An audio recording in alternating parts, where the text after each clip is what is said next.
Everyone, welcome back to Heavy Breakdowns. We'll talk about the reasons why Season 2 needs to let Miranda's story go beyond romance.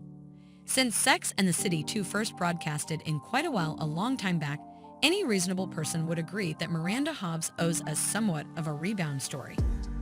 Be that as it may, we've most certainly had no absence of being let somewhere near her all through the years on Sex and the City. After watching the entire season of Just Like That, why do we still want her to have a storyline other than romance?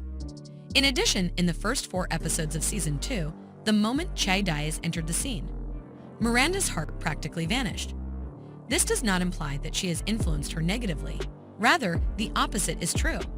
However, Miranda does not appear to exist outside of Che at this point.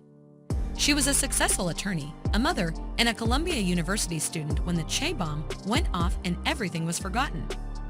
In point of fact, all that is required to give Miranda's story a more compelling arc is a little bit more of a strong balancing act. And with that, Miranda's survival without Che is in question.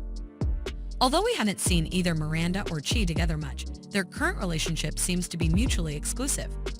But it's interesting because both of the characters have personalities that are strong enough to support their own plots. In synopsis, Miranda can live without Che, yet for a specific explanation, the AJLT creators have molded her into a so excessively dependent on individual, the person in question, that it looks like she can't survive without them. The person Miranda portrays is the exact opposite of such a person in Sex, and the City is her braided relationship with Steve. Miranda tried to push him away almost constantly throughout their relationship, but in the end she gave in to love, even though she felt like she had given up some of her independence. She never gave up her independence when it came to Steve, regardless of how she felt about it. She remained steadfast in her convictions and proceeded in her own way, including getting married in a private garden ceremony and being well-equipped to raise her child alone because she wasn't sure if Steve would be around. Everything appeared to have been flushed down the toilet when AJLT arrived. Miranda's relationship with Che only exacerbated the situation when she suddenly lost all self-confidence.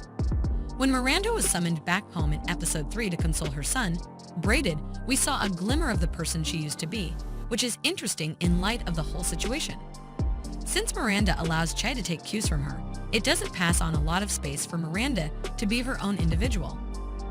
All components of Miranda's life should be adjusted in the storyline.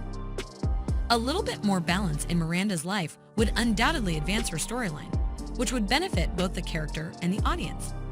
Because it is more difficult to comprehend who each character is at this point in their lives without spending any time alone with them, the frequent closeness of Che and Miranda disturbs the equilibrium. The two don't have to separate or do anything. They essentially have to show up on the program such that improves each other's fundamental characteristics instead of going about as this one colossal combination of an individual. That basically sums up Miranda's main problem on a JLT. We've all only seen a small amount of her essence. Without a doubt, there is a connection between her and Che, but it takes center stage, detracting from the many aspects that initially made Miranda such an intriguing character. The fixation on her association with Che has kept us from really getting to know the new Miranda, regardless of whether we know about who the past Miranda was. Reducing Miranda's romanticism and introducing the appeal of her single side may actually strengthen their bond because she has lost herself in the process. If you can't be who you really are with your partner, who are you? It's critical that Miranda knows where she stands in the relationship. In general, it will be interesting to see where Miranda goes in Season 2's remaining episodes.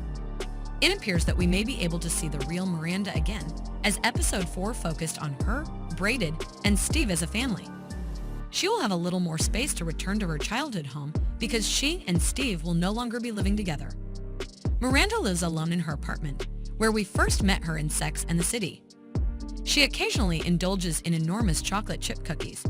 I trust the video is agreeable. If you want to see more videos, please don't forget to like, comment, and subscribe.